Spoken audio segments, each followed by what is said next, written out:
मैंने गृहिणी जिनका सपना है सीटेट एग्ज़ाम को फ़तेह करना, टीटी एग्ज़ाम को फ़तेह करना, तो बुद्धि से संबंधित हम टॉप 50 क्वेश्चंस लेकर आए हैं। तो क्या आप सभी लोग तैयार हैं ये टॉप 50 क्वेश्चंस को अटेंड करने के लिए? तो चलिए शुरुआत करते हैं, जिसमें से पहला प्रश्न आपके स्क्रीन पर है। प्रश्न पूछा गया कि बच्चे की बुद्धिलब्ध 90 से 110 के मध्य है तो वह किस कैटेगरी पर आएगा? सामान्य बुद्धि, प्रखर बुद्धि, उत्कृष्ट बुद्धि या प्रतिभाशाली। तो आप सभी लोग जानते हैं, सभी ज्ञानी सर्वव्याख्याता लोग हैं, भावी अध्यापक अध्यापिकाएं हैं। जब भी आप 91 से लेके 109 के मध्य जो भी आपके बुद्धिलब्ध पूछी जाती है वह सामान्य ही बुद्धिलब्ध कहलाएगी। जी हाँ, ये आपको ध्यान रखना है। तो एग्जाम के लिए गोल्डन वीडियो है, गोल्डन अपॉर्चुनिटी है आप सभी के लिए। चलिए बात करते हैं, सेकंड प्रश्न की बात कर लेते हैं। दूसरा प्रश्न आपके स्क्रीन पर क्या कह रहा है कि बाल मनोविज्ञान के आधार पर कौन सा कथन सर्वोत्तम होगा? सारे बच्चे एक जैसे होते हैं, प्रत्येक बच्चा विशिष्ट होता है, कुछ बच्चे विशिष्ट होते हैं, कुछ बच्चे एक जैसे होते हैं। तो आप सभी लोग एक शिक्षक हैं, अध्यापक अध्यापिका बनने जा रहे हैं, तो आपके अकॉर्डिंग देखा जाए यहाँ पे जो सही आंसर होगा वह कौन सा होगा? देखिए, बाल मनोविज्ञान के आधार पर अगर सर्वोत्तम प्रश्न पूछ रहा है तो एक शिक्षक के लिए प्रत्येक बच्चा जो होता है वह विशिष्ट होता है। Second option is the right answer. No doubt सारी चीज़ें आप समझ पा रहे होंगे। आई होप सभी लोग समझ गए होंगे। बात करेंगे अगले प्रश्न की। अगला प्रश्न है, बच्चे के निःशुल्क एवं अनिवार्य शिक्षा का अधिकार अधिनियम कितने वर्ष के बच्चे के लिए लागू होता है? तो सभी मेरे प्यारे मित्र जानते हैं, जब भी निःशुल्क अनिवार्य शिक्षा अधिनियम की बात की जाती है, आरटी एक्ट 2009 की बात की जाती है, तो 6 से लेकर 14 वर्ष तक के बच्चों के लिए इस शिक्षा अधिकार अधिनियम के तहत बच्चों के लिए निःशुल्क और अनिवार्य शिक्षा का अधिकार अधिनियम बनाया गया है। तो 6 से लेकर 14 वर्ष तक के बच्चों की बात कर रहे हैं। अगला प्रश्न है, शिक्षक को ज्ञान होना चाहिए। देखिए, शिक्षक को किसका ज्ञान होना चाहिए, सभी लोग बताइए। अध्यापन विषय का, बाल मनोविज्ञान का, शिक्षा संहिता का, या अध्यापन विषय एवं बाल मनोविज्ञान दोनों का ज्ञान होना चाहिए। देखिए, शिक्षक को ज्ञान कैसा होना चाहिए? आपका ज्ञान कैसा होना चाहिए? आप स्वयं सोचिए अपने आप में, आपको ज्ञान किसका होना चाहिए? आपको ज्ञान अध्यापन विषय एवं बाल मनोविज्ञान दोनों का होना चाहिए, क्योंकि आप बच्चों को भी पढ़ा रहे हैं और जो विषय पढ़ा रहे हैं उसका भी आपको ज्ञान होना चाहिए। आई होप सभी लोग अच्छे तरीके से समझ पा रहे होंगे। आइए बात करते हैं आपके अगले प्रश्न की। अगला प्रश्न आपके स्क्रीन पर आ गया है कि एक बच्चे की वृद्धि और विकास के अध्ययन की सर्वाधिक अच्छी विधि कौन सी होती है?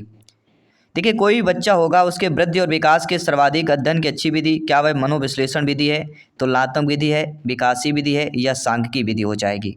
मेरे सभी प्यारे प्यारे मित्रों की प्यारी प्यारी बहनें गृहिणी सभी कमेंट कीजिएगा। यहाँ पे कमेंट बॉक्स बताना है कि टॉप 50 में से आपका स्कोर कितना है, आपका फीडबैक कितना है। तो किसी भी बच्चे की वृद्धि और विकास के अध्ययन की सर्वाधिक जो अच्छी विधि मानी जाती है वह विधि मानी जाती है विकासीय विधि, क्योंकि वृद्धि और विकास की बात कर रहे हैं, तो विकासीय विधि सबसे बेस्ट हो जाएगी। यहाँ पे किसी भी प्रश्न, किसी भी ऑप्शन पर अगर आपको प्रॉब्लम है, आप लोग कमेंट कर सकते हैं, फीडबैक कर सकते हैं। आइए बात करेंगे अगले प्रश्न की। दोस्तों, समाजीकरण वह प्रक्रिया जिसमें बच्चे और वयस्क सीखते हैं। परिवार से सीखते हैं, विद्यालय से सीखते हैं, साथियों से सीखते हैं, या इन सभी से सीखते हैं। जिनको भी सीटेट एग्जाम को फतेह करना है, टीटी एग्जाम को फतेह करना है, अपनी टीटी फैमिली से जुड़ जाइएगा, क्योंकि ये सारी फ्री ऑफ कॉस्ट क्लासेज जहाँ पे होती हैं, free of cost notes material सबको मिलता है। तो साथ ही साथ इंस्टाग्राम फेसबुक पेज को भी हमारे फॉलो कीजिए और टेलीग्राम ग्रुप से जुड़िए, जहाँ पे आपको ढेर सारे हज़ारों PDF फाइल आपको वहाँ पे ऑलरेडी अपलोडेड हैं जो आपके लिए है। तो समाजीकरण की ऐसी प्रक्रिया जिसमें बच्चे और वयस्क दोनों सीखते हैं, तो परिवार से भी होगा, विद्यालय से भी होगा, साथी, ये सारे हो गए, क्योंकि समाज में परिवार, विद्यालय, साथी सब कुछ आ जाते हैं। इसलिए D option is the right answer. अगला प्रश्न आपके स्क्रीन पर आ चुका है। गार्डनर ने 7 बुद्धि के अधिमान निर्धारित किए हैं, इनमें से कौन सा नहीं है? देखिए, गार्डनर की बात करते हैं जिन्होंने स्थान संबंधी बुद्धि का अधिनियम निर्धारित किया, अंतर्वैयक्तिक बुद्धि का अधिनियम का निर्धारित किया, भाषात्मक बुद्धि का निर्धारित किया, लेकिन भावात्मक बुद्धि का निर्धारित नहीं किया है। इसलिए according to question right option number B. कोई भी डाउट हो बेफिक्र आप लोग कमेंट कर सकते हैं, फीडबैक कर सकते हैं। आइए बात करेंगे आपके अगले प्रश्न की। अगला प्रश्न बहुत इंटरेस्टेड दोस्तों दिया गया है कि सहयोगात्मक राजनीति की किस श्रेणी में महिलाएं निम्न से संबंधित नहीं होती? अब देखिए, इस प्रश्न को समझ लीजिएगा, इस लाइन को समझ लीजिएगा, सारे क्वेश्चन आप समझ जाएंगे। सहयोगात्मक राजनीति की श्रेणी में महिलाएं निम्न संबंधित नहीं हैं। तो ये जानना जरूरी है कि जो सहयोगात्मक राजनीति होती है उसमें किस श्रेणी में महिलाएं संबंधित होती हैं। उसमें स्वीकार्यता होता है, क्रांति होती है, अनुकूलन होता है, लेकिन प्रतिरोध नहीं होता। इसलिए सहयोगात्मक राजनीति की प्रतिरोध किस श्रेणी में महिलाएं निम्न से संबंधित नहीं होती, तो प्रतिरोध से संबंधित नहीं होती। नो डाउट सभी लोग समझ गए होंगे। ठीक है, आइए बात करते हैं अगले प्रश्न की। अगला प्रश्न आपकी स्क्रीन पर आ चुका है। बहुत अच्छा प्रश्न पूछा गया है कि यदि एक बच्चे की मानसिक आयु 5 वर्ष है तथा वास्तविक आयु 4 वर्ष है तो उस बच्चे की बुद्धिलब्ध क्या होगी। इसके लिए फार्मूला होता है, ऑलरेडी बता चुके हैं। इसके लिए हमारा फार्मूला होता है कि MA अर्थात मानसिक आयु, उसके बाद वास्तविक आयु और उसमें 100 में गुणा कर देना है। 4 क्यों काटेंगे, 25 आएगा, 25 पंचे 125 होता है। तो किसी भी बच्चे की मानसिक आयु 5 वर्ष है और उसकी वास्तविक आयु 4 वर्ष है। वास्तविक मतलब जो उसकी 4 वर्ष का बच्चा है लेकिन बुद्धिलब्ध उसकी 5 वर्ष बच्चे के समान है, यानी 1 वर्ष आगे कह रहा है, तो उसकी बुद्धिलब्ध अधिक हो जाएगी। इसलिए 125 इज़ द राइट आंसर। और फार्मूला जो हमने बताया है उस फार्मूले से कोई भी बुद्धिलब्ध आप IQ निकाल सकते हैं, जिनमें आपका MA हो, CA हो, यानी मानसिक आयु, वास्तविक आयु, या IQ दिया रहता है, मानसिक वास्तविक आयु निकालना होता है, तो दोनों चीज़ें आपकी निकल आती हैं। अगला, विद्यालयी क्षेत्र में रचनात्मक निर्धारकों को जानने के लिए इनमें से कौन सा उपागम नहीं होगा।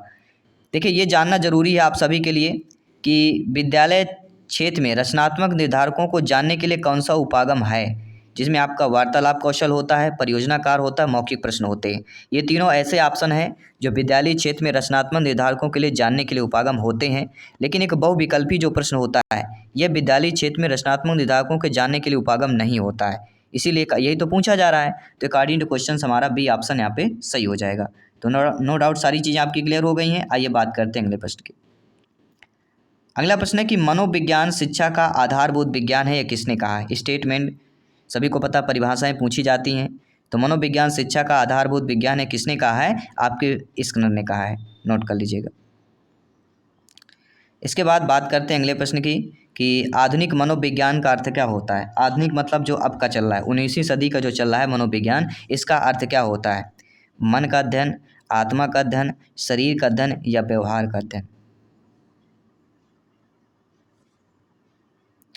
कहते हैं ना, हमेशा अपनी ज़िंदगी में व्यवहार बना के चलना चाहिए, क्योंकि पैसा कमा सकते हैं लेकिन व्यवहार भी कमा सकते हैं, लेकिन एक बार अगर चला जाए तो दोबारा व्यवहार कमाना बहुत कठिन होता है। पैसे तो आप फिर भी कमा सकते हैं। तो आधुनिक मनोविज्ञान का अर्थ ही होता है व्यवहार का अध्ययन। D option is the right answer. आइए बात करते हैं अगले प्रश्न की। हिंदी अक्षरों को बालक किस आयु में पहचानने लगता है। ये सारे बुद्धि इंटेलिजेंस से संबंधित आपके प्रश्न हैं। हिंदी का कोई अक्षर है, बालक किस आयु में पहचानने लगेगा।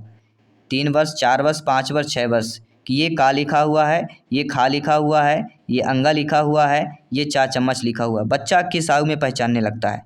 हिंदी के अक्षर तो यही कहलाएंगे।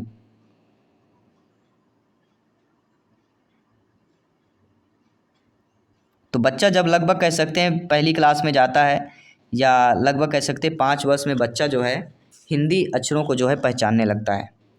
आपके अकॉर्डिंग क्या है, आप लोग भी अपना फीडबैक कर सकते हैं, क्योंकि आपका एक एक फीडबैक सर्वोपरि है, सम्मान है। जयसवाल सर, आप सभी का अभिनंदन, स्वागत करते हैं। प्रश्न है, बुद्धिलब्ध मापन के जन्मदाता कौन है। क्या वह स्टर्न है, बिने है, टर्मैन है, या इनमें से कोई नहीं। अगर आपको पता है आप लोग भी कमेंट कर सकते हैं। तो बुद्धिलब्ध मापन के हमारे जन्मदाता और कोई नहीं, टर्मैन कहलाते हैं, नोट कर लीजिएगा।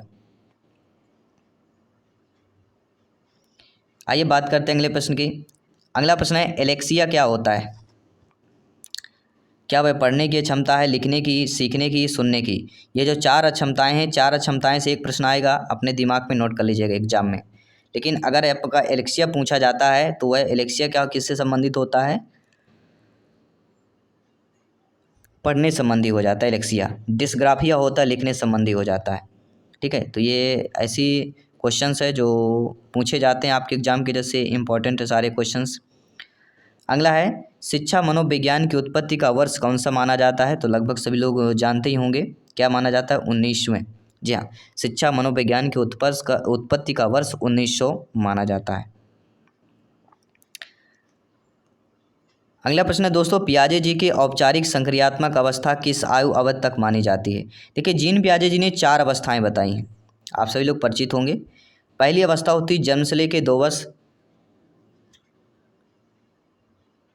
ये हमारी प्रथम अवस्था होती है, संवेदी गामक अवस्था कहलाती है। दूसरी पूर्व संक्रियात्मक अवस्था 2 से लेके 7 वर्ष। तीसरी 7 से लेके 11 वर्ष मूर्त संक्रियात्मक अवस्था। चौथी होती है अमूर्त या औपचारिक संक्रियात्मक अवस्था। तो औपचारिक संक्रियात्मक अवस्था यानी अमूर्त संक्रियात्मक अवस्था यानी 11 से लेके 15 वर्ष की अवस्था जीन पियाजे जी की चतुर्थ अवस्था की बात करेंगे।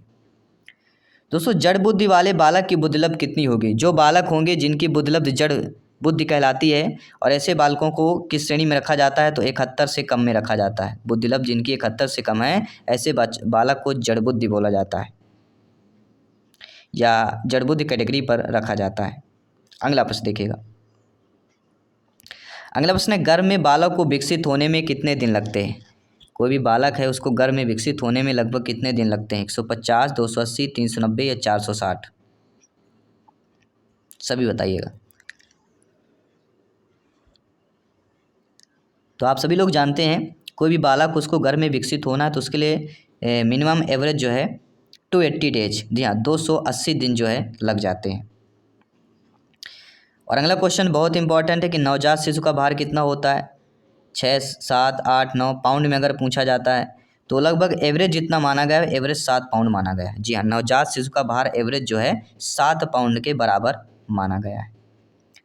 अगला प्रश्न है, किस मनोवैज्ञानिक ने अपने 3 वर्षीय पुत्र का अध्ययन किया? क्या है वह मनोवैज्ञानिक? पेस्टोलॉजी है, वाटसन है, स्टेनले हॉल है या जेम्स स्ले है? अगर आपको पता है बेफिक्र आप लोग कमेंट कर सकते हैं, फीडबैक कर सकते हैं। जयसवाल सर आप सभी का अभिनंदन स्वागत करते हैं। तो जिस मनोवैज्ञानिक ने अपने 3 वर्षीय पुत्र का अध्ययन किया, ऐसे महान मनोवैज्ञानिक आपके पेस्टोलॉजी कहलाते हैं, नोट कर लीजिएगा। अगला प्रश्न, इनमें से विकसित अवस्था या विकास अवस्था कौन सी कहलाती है? तो विकास की अवस्था क्या वह है? गुणात्मक है, संख्यात्मक है, निश्चित आयु तक चलने वाली है या शारीरिक अंगों में परिवर्तन का सूचक कहलाता है? तो आप सभी लोग जानते हैं, ज्ञानी सर्वव्याख्याता लोग हैं, कि इनमें से जो विकास की अवस्था हमारी कहला जाती है, विकास की अवस्था हमेशा जो क्या होती है, गुणात्मक रूप में होती है, यह गुणात्मकता कहला जाती है। अगला है, बालक का विकास होता है। तो सभी लोग लगभग जानते होंगे, ये प्रश्न इंपॉर्टेंट है। बालक का विकास हमेशा जो है आप सभी लोग जानते हैं सिर से पैर की तरफ होता है। अगर पूछा जाता है बालक का सर्वप्रथम निर्माण किसका होता है? तो बालक का सर्वप्रथम निर्माण सिर ही होता है। इसलिए बालक का विकास सिर से पैर की तरफ हम हमेशा बोलते हैं, और एग्जाम में बोला जाता है, पेडागोजी बाल विकास CDP में भी बोला जाता है। बालक में संस्कारों का प्रारंभ कहाँ से होता है? विद्यालय से, परिवार से, सिनेमा घर से या खेल के मैदान से? बालक में संस्कारों का प्रारंभ कहीं ना कहीं परिवार से ही होता है। परिवार से बच्चा सीखता है बड़ों से कैसे बात करना, ठीक है, अपने घर वालों से कैसे बात करना। अगला प्रश्न है, विकास के संबंध में गलत कथन हम आपको चयन करना है। विकास के संबंध में देखा जाए तो विकास वर्तुलाकार गति होती है, दिशा सिर से पैर की होता है, और विकास एक ऐसी प्रक्रिया है, कौन सी प्रक्रिया है? सार्वभौमिक प्रक्रिया है। लेकिन विकास विशिष्ट से सामान्य की ओर होता है, यह कथन गलत है, क्योंकि विकास सामान्य से विशिष्ट की ओर चलता है। क्योंकि जब बच्चा पैदा हो तो कोई विशिष्ट नहीं होता, वह सामान्य होता है, धीरे धीरे विशिष्टता की ओर जाता है। तो ऐसा कहना कि विकास का जो संबंध है विशेष से सामान्य की ओर है, ये हमारा गलत हो जाएगा। इसलिए according to question first option सही हो जाएगा। अगला प्रश्न देखिएगा और समझिएगा, और आप सभी लोग फीडबैक कीजिएगा कि खेल के मैदान में कौन सा विकास होता है। तो सभी लोग जानते हैं खेल के मैदान में कुछ शारीरिक विकास तो होगा ही होगा, साथ ही साथ मानसिक विकास भी होता है, और इसके साथ बच्चा अकेले तो खेलेगा नहीं, समूह में खेलेगा, इसलिए सामाजिक विकास भी हो जाता है। तो ये सारे ऑप्शन जो दिए गए उपरोक्त सभी, ये हमारे खेल के मैदान में सारे विकास जो है विकसित हो जाते हैं या विकसित होंगे। अगला प्रश्न देखिएगा, गर्भधान काल की अवस्था नहीं है। देखिए, गर्भधान काल की अवस्था हमारी डिम्बावस्था कहलाती है, बीजकरण अवस्था कहलाती है, भ्रूणावस्था कहलाता है।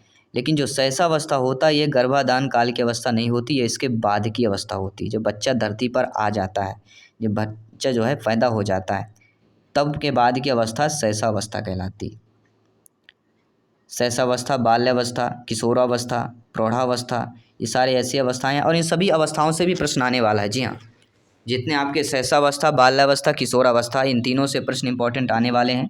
तो अपने TT फैमिली से जुड़े रहिए, प्रिपरेशन को मजबूत कीजिए, बेहतर कीजिए।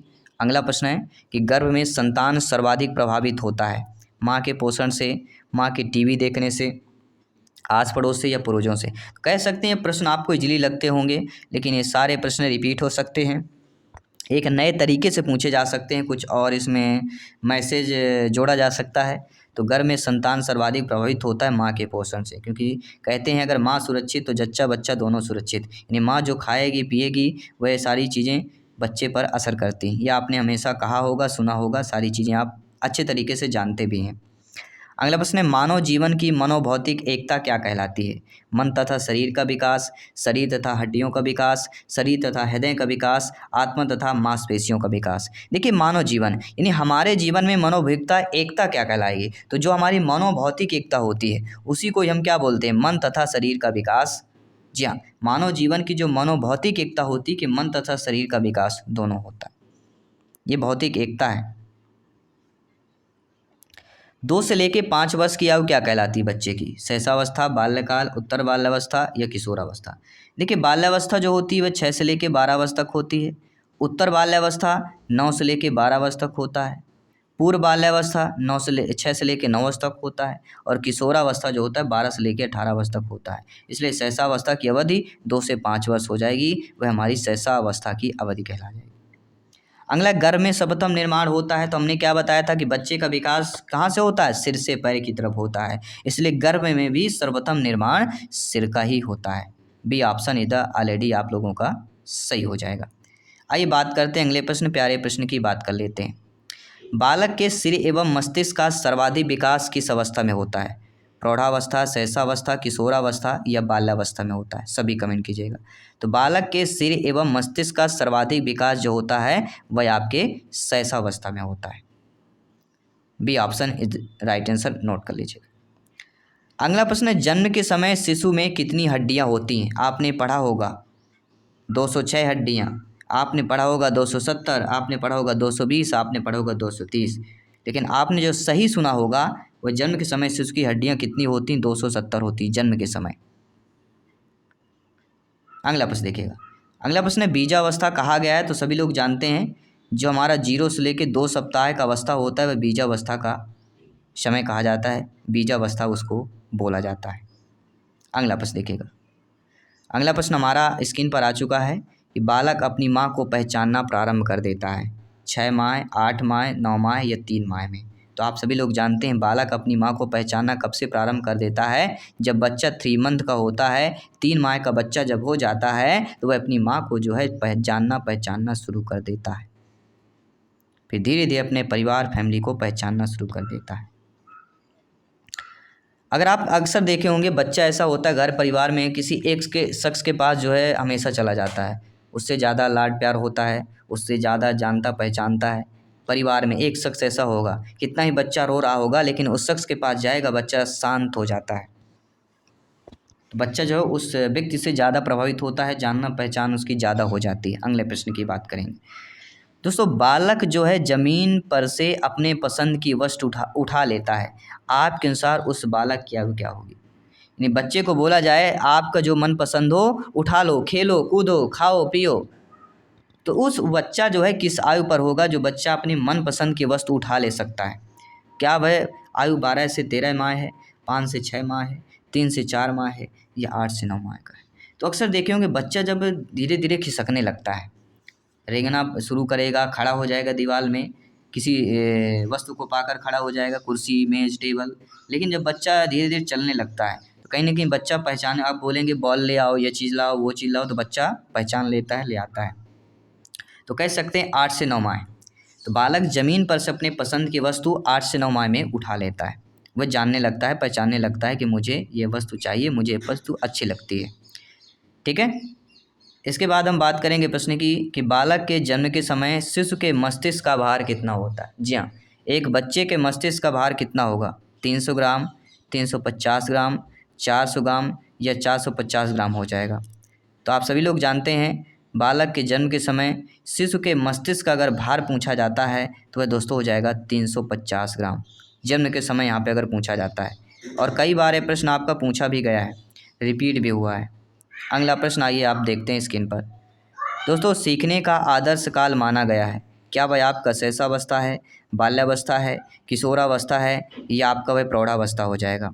तो आप सभी लोग जानते समझते हैं, ज्ञानी सर्वव्याख्याता लोग हैं, भावी अध्यापक अध्यापिकाएं हैं, कि सीखने का आदर्श काल माना गया है जब बच्चा सीखने लगता है। और सबसे अच्छा बेहतर तरीके से बच्चा कब सीखता है, तो वह बच्चा दोस्तों सबसे बेहतर और अच्छे तरीके से शैशवावस्था में ही सीखता है। जब जब बच्चा 0 से लेके 5 वर्ष तक की अवस्था में होता है, इस अवस्था में बच्चा बेहतर तरीके से सीखते हैं, इसलिए इसको ही सीखने का आदर्श काल माना जाता है। क्योंकि जो चीज़ें आप इस अवस्था में बच्चे को सिखाएंगे वही बच्चा आगे सीखता है, समझता है। अगला प्रश्न देखिएगा दोस्तों, कल्पना जगत में विचरण होता है। देखिए, कल्पना जगत में विचरण कब होता है, शैशवावस्था, किशोरावस्था, बाल्यावस्था या शैशवावस्था किशोरावस्था दोनों की बात कर रहे हैं। तो कल्पना जगत में अगर विचरण की बात हो रही है तो कहीं ना कहीं शैशवावस्था किशोरावस्था दोनों अवस्थाओं की बात हो जाती है। इसलिए D option according to question आप लोगों का सही हो जाता है। ठीक है, नो डाउट सभी लोग समझ गए होंगे। आइए बात करते हैं अगले प्रश्न की। दोस्तों, एक बालक पड़ोसी के घर में अपनी माँ की गोद में खेलता हुआ सो जाता है। उसकी माँ के द्वारा उसके पड़ोसी के यहाँ बिस्तर पर सुलाते हुए रोना प्रारंभ कर देता है। तो आपके अनुसार बालक की आयु क्या होगी। देखिए, बालक ऐसे होते हैं, सो तो जाता है लेकिन वो जिस बिस्तर में सोने लगता है उसको आदत सी हो जाती है। और आपको भी ऐसा होता होगा, जहाँ जिस रूम, जिस घर, जिस जगह में आप सो रहे होंगे तो आपको एक आदत हो जाती है, कैसा भी कितना भी हल्ला हो आप सो जाएंगे। लेकिन कभी अब दूसरे सतह जाएंगे या दूसरे जगह पे जाएंगे, सेकंड प्लेस पे किसी पर जाएंगे तो आपको नींद नहीं आती है। तो ये एक बच्चे पर भी होता है कि अपनी माँ की गोद में सो जाएगा, लेकिन धीरे धीरे मान लीजिए किसी दूसरे पर उसी पे खेलता खेलता सो जाता है, लेकिन अगर उसको वहीं सुला दिया जाए बिस्तर पे तो बच्चा रोना प्रारंभ कर देता है, ये जग जाता है। तो कहीं ना कहीं बालक जो है, इसके अनुसार बालक जो है लगभग कह सकते हैं 10 माह का होगा। जी हाँ, सी ऑप्शन यहाँ पे सही हो जाए। कोई भी यहाँ पे कहानी कथन जोड़ दिया जाएगा, स्टेटमेंट जोड़ दिया जाएगा और आपसे पूछा जाएगा तो आपका जवाब वही होना चाहिए। अगला है, बालक मुख्य रंगों की पहचान कर लेता है। यानी कह सकते हैं बालक जो है रंगों की पहचान कब से करने लगता है। जी हाँ, बालक रंगों की पहचान कब से करने लगता है, 5 वर्ष से, 2 वर्ष से, 3 वर्ष से या 4 वर्ष से करने लगता है। तो आप सभी लोग जानते हैं कि बालक रंगों की पहचान तभी करेगा जब बच्चा शब्दों को जानने पहचानने लगता है। जब बच्चा काखा गागा ABCD बोलने लगता है तो कहीं ना कहीं बच्चा जो है अवधि वह 5 वर्ष होगा। बच्चा जान जाएगा ये नीला है, पीला है, लाल है, काला है, ये नॉर्मल रंग जो 7 रंग होते हैं। अगले प्रश्न की बात करेंगे दोस्तों, मिथ्या परिपक्वता का काल कहा जाता है, किस अवस्था को कहा जाता है। तो मिथ्या परिपक्वता का काल जो आपका होता है 6 से लेके 12 वर्ष तक अवस्था, जिसे हम बाल्यावस्था कहते हैं, ये बाल्यावस्था को ही मिथ्या परिपक्वता का काल कहा जाता है। और एक स्टेटमेंट कथन भी है, ठीक है, उस कथन पर भी हम बात करेंगे। दोस्तों, छोटे छोटे वाक्यों को बोलना तथा 3 पहिए की साइकिल चलाना यह कार्य किस अवस्था में होता है। शैशवावस्था, बाल्यावस्था, किशोरावस्था या प्रौढ़ावस्था की बात कर रहे हैं। तो आप सभी लोग जानते हैं ऐसे छोटे छोटे वाक्यों को बोलना, 3 पहिए की साइकिल चलाना, ऐसा कार्य बच्चे में शैशवावस्था में होता है, 0 से लेके 5 वर्ष, या कह सकते हैं जब बच्चा 3 से लेके 4 या 5 वर्ष तक होता है तो छोटे छोटे वाक्य बोलने लगता है। जो सुनता है, पढ़ता नहीं, बोलने लगता है। जो आप बोलेंगे वही बच्चा सुनकर बोलने लगता है। अगला प्रश्न दिखेगा, कार्ल सी गैरिसन ने किस विधि का अध्ययन किया है। क्या वह आपकी क्षैतिज विधि है, लंबात्मक विधि, सांख्यिकी विधि या प्रयोगात्मक विधि की बात करेंगे। तो आप सभी लोग जानते हैं, समझते हैं कि कार्ल सी गैरिसन ने जिस विधि का अध्ययन किया है वह आपकी विधि लंबात्मक विधि। लंबात्मक मतलब कार्ल सी गैरिसन की बात कर रहे हैं। आइए बात करेंगे अगले प्रश्न की। अगला प्रश्न यहाँ पे साथियों दिया गया है कि इनमें से किस घटना की ओर बालक सर्वप्रथम आकर्षित होना प्रारंभ करता है। प्रकाश की ऐसी घटना को बच्चा देखने लगेगा, माँ की, ध्वनि को या भोजन की। तो आप देखेंगे, अक्सर आप देखते होंगे कि बच्चे को जो है सर्वप्रथम आकर्षित होना प्रारंभ या आकर्षित बच्चा प्रकाश की ओर होता है। अगर उसको प्रकाश जहाँ दिखाई देगा तो बच्चा वहाँ पे ज़्यादा देखेगा। तो सर्वप्रथम बच्चा जो है प्रकाश की घटना की ओर जो है बालक सर्वप्रथम जो है आकर्षित होता है। अगला प्रश्न देखिएगा, बालक बालिकाओं को सर्वाधिक संयोजन करना पड़ता है, कब करना पड़ता है। जब बच्चा वयस्क काल में होता है, किशोरावस्था में होता है, शैशवावस्था में होता है या बाल्यावस्था में होता है। आप सभी लोग जानते हैं, सभी लोग कमेंट कीजिएगा। मेरे प्यारे प्यारे भाइयों के, प्यारी प्यारी बहनें, गृहिणी जिनका सपना है टीटी एग्जाम को फतेह करना, शिक्षक भर्ती में अव्वल आना, अपने सिलेक्शन, अपने सपने को साकार करना, तो बालक बालिकाओं को सर्वाधिक संयोजन कब करना पड़ता है। जब बालक बालिकाएं वयस्क काल की अवस्था में होते हैं। सभी लोग समझ गए होंगे। सभी मित्रों को जय हिंद, वंदे मातरम। साथियों, सभी लोग कमेंट करते रहिएगा। बात करेंगे प्रश्न की कि बालक की जिज्ञासा को किया जाना चाहिए। देखिए प्रश्न यही होते हैं, केवल मैसेज जोड़ दे देते हैं, स्टेटमेंट कुछ और दो जाएंगे, कुछ कहानियाँ, कविता, कुछ ऐड ऐसी चीज़ें कर देते हैं जो हम जो है समझ नहीं पाते हैं। प्रश्न वही हैं, वही सारी चीज़ें, वही थ्योरी रहेगी, थ्योरी बदल नहीं जाएगी। ठीक है, तो बालक की जिज्ञासा को शांत किया जा सकता है। क्या किया जाना चाहिए? शांत किया जाना चाहिए, आपने पढ़ा भी होगा। ठीक है, सीखना एक जटिल है, सीखना एक जटिल मानसिक प्रक्रिया होगी, शारीरिक होगी, सामाजिक होगी या नैतिक हो जाएगी। ठीक, कोई भी चीज़ हमें सीखना है तो उसके लिए जटिल हमारे किससे हम सीखेंगे भैया? शारीरिक, सामाजिक, नैतिक, मानसिक। तो कहीं कहीं हमें सीखना है तो क्रिएटिविटी अर्थात माइंड, सोच, दिमाग लगाना पड़ेगा। दिमाग लगाना पड़ेगा, यानी सीखना एक जटिल मानसिक प्रक्रिया पर आ जाएगी। इसलिए हमारे यहाँ पे पहला ऑप्शन सही हो जाएगा। इसके बाद बात करेंगे अगले प्रश्न की कि भारत में बाल विकास की शुरुआत कब हुई? 1930 में, 87 में, 79 में या 90 में? 1590 में। ये कह सकते हैं CDB का बेस्ट क्वेश्चन, शायद आप ना जानते होंगे जिसे। तो भारत में बाल विकास की शुरुआत दोस्तों 1930 में की गई थी। नोट कर लीजिएगा, ये सन, ये दिन, दिनांक सब कुछ आपको नोट कर लेना है। और ये 50 क्वेश्चन 50वां प्रश्न है कि विकास प्रारंभ होता है गर्भावस्था से, शैशवावस्था से, किशोरावस्था, बाल्यावस्था। देखिए विकास जो होता है जीवन पर्यंत चलता रहता है। एक होता है वृद्धि, आपने पढ़ा होगा, वृद्धि एक निश्चित समय सीमा तक होती है, इसके बाद फिर रुक जाती है। लेकिन विकास जब बच्चा जो है कह सकते हैं बच्चा के विकास जो है गर्भावस्था से ही प्रारंभ हो जाता है और जीवन पर्यंत चलता रहता है जब तक वह जीवित रहेगा। तो विकास प्रारंभ होता है गर्भावस्था से ही प्रारंभ होता है। चलिए 50 प्रश्न हमारे कंप्लीट हो चुके हैं। चलिए आप सभी के लिए एक मॉक क्वेश्चन दिए जा रहे हैं, आप सभी को एक मॉक क्वेश्चन दिया जा रहा है। इस प्रश्न का जवाब आपको कमेंट करके बताना है कि किस मनोवैज्ञानिक के अनुसार विकास एक सतत और धीमी प्रक्रिया है। जी हाँ, ऐसे कौन से मनोवैज्ञानिक हैं जिन्होंने कहा है कि विकास एक सतत और धीमी प्रक्रिया है? क्या वह कॉल्सनिक है, जीन पियाजे जी है, स्किनर हैं या हरलाक है? चार में से जो भी आपका जवाब हो, जो भी आपका फीडबैक हो, आप लोगों को कमेंट करके बताना है, फीडबैक करके बताना है। तो ये बुद्धि इंटेलिजेंस के हमने 50 क्वेश्चन जो है कंप्लीट किया। तो आई होप सभी लोग अच्छे तरीके जो है अटेंड किए होंगे। ये 50 प्रश्न बहुत इंपॉर्टेंट दोस्तों, सीटेट एग्जाम की बात करें चाहे अदर